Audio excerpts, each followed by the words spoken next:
नमस्कार विद्यार्थी मित्रांनो, अभ्यास अलर्ट या आपल्या यूट्यूब चॅनलवरती आपलं स्वागत आहे। आज दिनांक 14 जुलै 2025। चला तर मग आजच्या चालू घडामोडी पाहूयात। विद्यार्थी मित्रांनो, व्हिडिओ पहिल्यापासून पाहण्याचा प्रयत्न करा, महत्त्वाची माहिती आहे। चला, आजचा पहिला क्वेश्चन आहे, जगातील पहिला जेट चालित उडणारा ह्युमनॉइड रोबोट कोणत्या देशाने लॉन्च केला आहे? तर मित्रांनो, याचं उत्तर आहे Italy. Okay, option A Italy. इटलीने हा रोबोट लॉन्च केला आहे। ओके, चल पाहूयात दुसरा क्वेश्चन। दुसरा क्वेश्चन आहे, अमेरिका भारत धोरणात्मक भागीदारी मंचच्या कार्यकारी समितीवर कोणाची नियुक्ती करण्यात आली आहे? तर विद्यार्थी मित्रांनो, याचं उत्तर आहे बी कुमार मंगलम बिर्ला। ओके, चला पुढचा क्वेश्चन पाहूयात। झाग्रेब येथे झालेल्या सुपर युनायटेड रॅपिड आणि ब्लिट्झ 2025 बुद्धिबळ स्पर्धा कोणी जिंकली आहे? तर याचं उत्तर आहे मित्रांनो ए मॅग्नस कार्लसन। ओके, तर मॅग्नस कार्लसनने ही स्पर्धा जिंकली आहे। ओके, पुढचा क्वेश्चन आहे, संयुक्त राष्ट्राच्या महासभेने कोणता दिवस जागतिक ग्रामीण विकास दिवस म्हणून घोषित केला आहे? तर मित्रांनो, हा नवीन दिवस घोषित केला आहे, तर हा कोणता आहे? याचं उत्तर आहे मित्रांनो 6 जुलै, ऑप्शन डी। ओके, 6 जुलै उत्तर आहे याचं।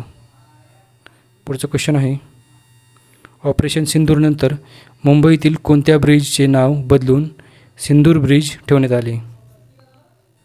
तर मित्रांनो, याचं उत्तर आहे कार्नॅक ब्रिज। ओके, कार्नॅक ब्रिज उत्तर आहे याचं, ऑप्शन बी। चला पुढचा क्वेश्चन आहे, नुकताच जागतिक पेपर बॅग दिवस कधी साजरा केला गेला? याचं उत्तर आहे मित्रांनो, नुकताच 12 जुलै रोजी जागतिक पेपर बॅग दिवस हा दिवस साजरा केला गेला। ओके, तर उत्तर आहे 12 जुलै।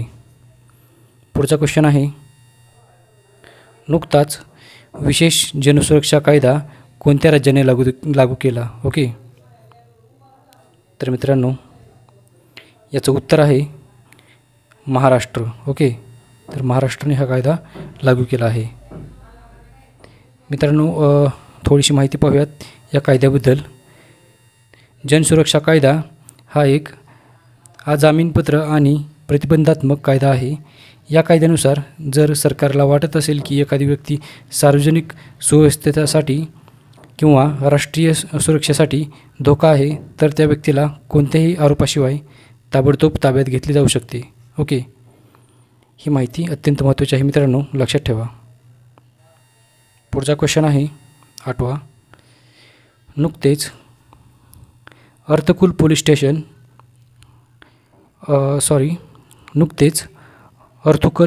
पोलीस स्टेशन भारताचे पहिले ISO प्रमाणित पोलीस स्टेशन बनले आहे, तर ते कोणत्या राज्यामध्ये आहे? तर मित्रांनो, हे केरळमध्ये आहे। ओके, याचं उत्तर आहे ऑप्शन ए केरळ। ओके, चला पुढचा क्वेश्चन आहे, 2025चा संयुक्त राष्ट्र जनसंख्या पुरस्कार कोणाला देण्यात आला आहे? तर मित्रांनो, याचं उत्तर आहे ऑप्शन सी वर्षा देशपांडे। नुकताच संयुक्त राष्ट्राचा जनसंख्या पुरस्कार वर्षा देशपांडे यांना देण्यात आला आहे। ओके, चला तर ह्या पुरस्काराबद्दल थोडीशी माहिती पाहूयात। हा पुरस्कार लिंग समानता आणि प्रजनन आरोग्य क्षेत्रात केलेल्या कार्यासाठी मिळाला आहे। हा पुरस्कार 11 जुलै 2025 रोजी जागतिक लोकसंख्या दिनी न्यूयॉर्क शहरात प्रदान करण्यात आला। ओके, आणि वर्षा देशपांडे या पुरस्कार मिळवणाऱ्या भारतातील 3ऱ्या व्यक्ती आहेत। ओके, तर ही माहिती लक्षात ठेवा मित्रांनो। पुढचा क्वेश्चन आहे, नुकतेच कोणत्या राज्य सरकारने महिलांना सशक्त बनवण्यासाठी डिजिलक्ष्मी योजना सुरू केली आहे? तर मित्रांनो, याचं योग्य उत्तर आहे ए आंध्र प्रदेश। नुकतेच आंध्र प्रदेशने डिजिलक्ष्मी योजना चालू केली आहे. थोडीशी माहिती पाहूयात या योजनेबद्दल मित्रांनो. ही योजना शहरी गरीब महिलांना सक्षम करते आणि उद्योजकता आणि डिजिटल साक्षरतेला प्रोत्साहन देते.